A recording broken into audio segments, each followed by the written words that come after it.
د خیبر پښتونخوا وزیر اعلی په صوبه کې د پلاستیک په ګوتو د بندیز احکامات جاری کړي دي.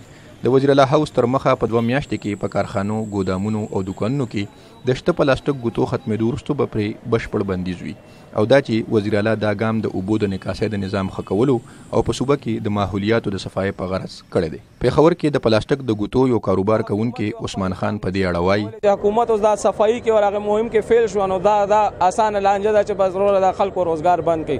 د سره یو کس ونه دی، د سره اربونو کسان منسلک دي چې صرف کې پی کې کې باندې نو تاسو کې پی کې کې سونه خاندانونو چې بے روزګار کیږي په دې باندې. د پېښور یو اوسیدونکو امان الله وایي چې د بندیز فیصله خده خو باید حکومت ولسته د پلاستیک د ګوتو متبادل ورکړي. نو صحیح ده، کارخانې هم دی باندې، بازار کې هم شاپر باندې، خو داسې کار دی چې د کارخانو والا له کپړې ورکړي چې د کپړو تیرې د پلاستیک په ریټ موږ ته راکړي.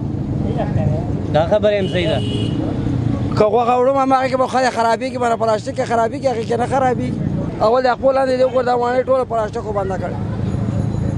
هغه به کپړوي کور به استعمال په 500 روپۍ هغه په لس راکړي، هغه میش کار کوي، دا خو بس وشله ویستی لړو.